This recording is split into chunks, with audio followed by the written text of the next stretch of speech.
እግዚአብሔር ጉዳይ የህልዋ ጉዳይ ስለሆነ የህልዋ ነገር አይታወቅም። እንዴት እንደ እኔ እኮ ችግር የሚሆንብኝ ነገር እኮ ይሄ ነገር አሁን ለምን ትቀበያለሽ? ይሄ እንዴ ቤቱን እንደዚህ ከበጠበጥክ በኋላ አሁንም እያወራህ ነው? አዎ ለምን ትቀበያለሽ? አልቀበልም በይ። ይሄ ቀይ አበባ ትርጉም አለው። ሰጠኝ ተቀበልኩት። በቃ ዝም ብሎ ለምንድን ነው እንደዚህ የምትለጣጠፊው? ለምንድን ነው እንዲህ አይነት ወሬ የምታወሪው? የሚያስጠላው ማለት ነው። አንተ ስነ ስርዓት ደስተኛ በሆነችበት ሰዓት እኔ ደግሞ አበባ ይዤ መጥቼ ፍቅሬን ገልጽላታለሁ። በቃ ዛሬ የመጨረሻ ውሳኔ እንሰማለን ነው።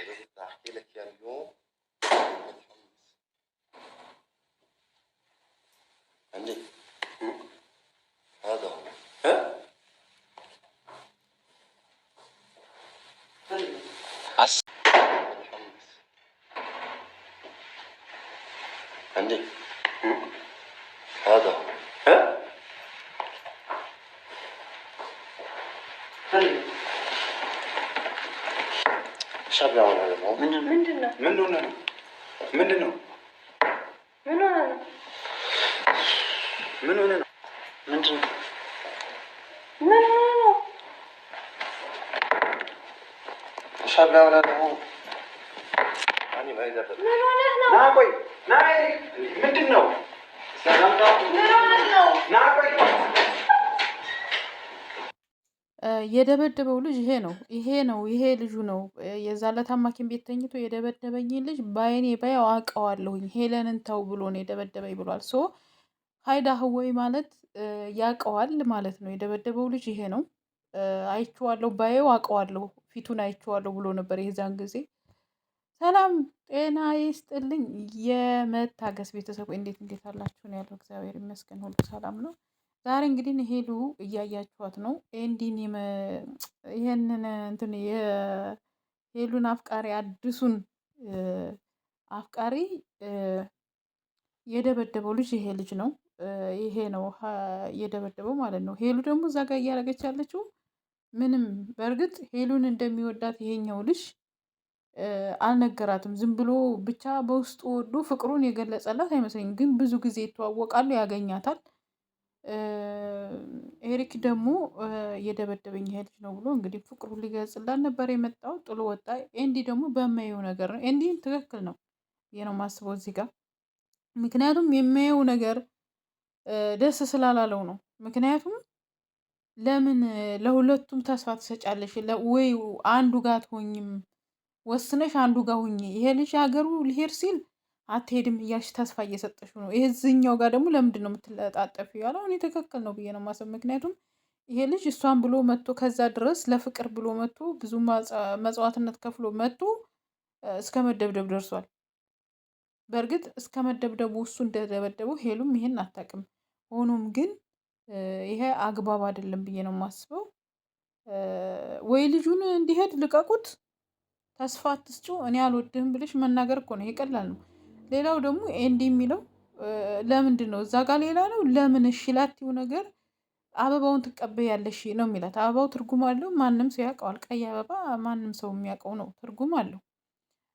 እሱ እንደዚህ አይነት ነገር ባታረጊ፣ ጆሲ ደግሞ እንደዚህ ወንድ ባትል፣ አሁን እንትና ቢይዝ አንድ ጥፊ አትመልስም። እውነት ወንድ ወይ ስለምታውቀው አንተ የሆነ የምታውቀው ነገር አለ ከዚህኛው ልጅ ጋር የምታውቀው ነገር አለ። እንደዚህ የሆንክበት ነገር ሊገባኝ አልቻለም ጆሲ ማለት ነው።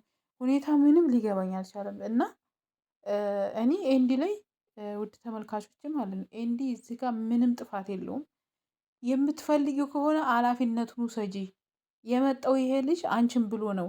እኔ ደግሞ ጥሩ አመለካከትና ጥሩ ለአንቺ አመለካከትና ጥሩ ፍቅር ስላለው ነው እንዲመጣ ያደረግኩት እንጂ እሷ ትሆንህም አትምጣ ማለት እችል ነበረ። እሷ እንደዚህ ናት የሆነ እንደዚህ ነው ቢል ይችላል።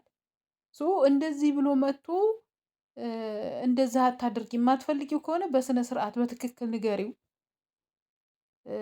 የማትፈልጊው ከሆነ ንገሪው። የምትፈልጊው ከሆነ ደግሞ አብራችሁ ብትሆኑ ደስተኛ ነኝ፣ ከማንም በላይ ደስተኛ ነኝ፣ ይወድሻል፣ ልጁ በጣም ያፈቅርሻል እያለ እየነገራን ነው። እኔ ኤንዲ እሷም የሆነ ሄለን ግን በነገራችን ላይ ይቅርታ አድርጉልኝ እኔ በጣም ወዳታለሁ። በፊት እንትን ስትል በጣም ነው የምታሳዝነኝ። ግን እዚህ ጋር ኤንዲ ለእሷ ያለውን ነገር ነው እያደረገ ያለው። ጆሲ እወደድ በይ ነው አሁን ሳየው የሆነ ማሽቋበጥ ምናምን ነገር ይወዳል። እና እንደዛ ባታረግ ጥሩ ነው። ይሄኛው ልጅ ባይጎዳ ምንም የሰው ሀገር ሰው ቢሆን እኮ ማለት ነው። እኔ የሰው ሀገር እስካለው ድረስ የሌላ ሀገር ዜጋ ሀገሬ ላይ ሄዶ እንደዚህ ሲጎዳ በጣም ከባድ ነው። ኢቭን ይሄ ልጅ በማያውቀው በማይለው መንገድ ነው የመታው። ለምን መነጋገር እየቻለ ለምን መታኝ? ሄለንን ተው እያለ ነው። ሄለን ከዚህ ሀገር ካልሄድክ ህይወትህን እስከ ማጥፋት ነው የምደርሰው ብሎ ነው። ገባችሁ አይደል? አሁን ለምሳሌ የውጭ ሀገር ዜጋ አገራችን ላይ ራሱ የሆነ ነገር ይሄ ልጅ የሆነ ነገር ቢሆን ኢትዮጵያ ውስጥ የሆነ እንደዚህ ዜጋ ሞተ ተብሎ ሀገራችን ላይ ከባድ ነገር ነው እንትን የሚለው። ስለዚህ ሄለን የራስሽን ምርጥ የራስሽን እንትን ማንም እንትን ሳይልሽ ልጁን ካልፈለግሽው አልፈልግሽም። አንድ ሰው እኮ ግድ አይሆንም። በቃ እሱም ይሆናል ስለሚወድሽ ስለሚያፈቅርሽ ነው እንደዚህ የሚሆነው ማለት ነው። ልጁ እናቱም ስለምትወድሽ ነው። ዞሮ በሰው ህይወት አንቺ ነሽ የምታውቂው። በሰው ህይወት እንትን ነው። ግን እንዳስተያየት እኔ ሁለቱንም እንትን ባቲ መልካም ነው። ልጁንም ተስፋ ባሰጪው ተስፋ ተሰጠሽው ደግሞ ወይም ወይ እሺ ማለት ነው። ወይንም ምን ያክል ጥናት አለው ምን ያክል ይወደኛል ብለሽ እየፈተንሽው ከሆነ ይበቃል። ከዚህ በላይ ማለት እሱ ከዛ ሀገር ራሱ አንቺን ብሎ መምጣቱ ይሄ ራሱ በቂ ነው ብዬ ነው የማስበው።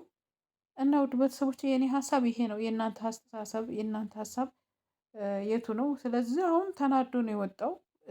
ይሄኛውም እንዴት እንደሚሆን አይታችኋል። ኤንዲ ራሱ በሰው ነገር ኤንዲ የሆነ ነገር ቢሆን በእሷ ነገር ነው ሄሉ። አንድ ሰው ራሱ እዚህ ጋር እየተጣሉ የሆነ አንድ ሰው የሆነ ነገር ቢሆን አንቺ ራሱ ትጸጸችበታለች ብዬ ነው የማስበው። ምክንያቱም በአንቺ ምክንያት በሄሉ ምክንያት ነው መባል ራሱ በጣም ከባድ ነው። ስለዚህ የሆነ የራስሽ አቋም ሊኖርሽ ይገባል ብዬ ነው እንደኔ አስተሳሰብ። እና ውድ ቤተሰቦች እናንተ ማሰብ አስተያየታችሁን አስቀምጡ ማለት ነው። ሰላማችሁ ይብዛ።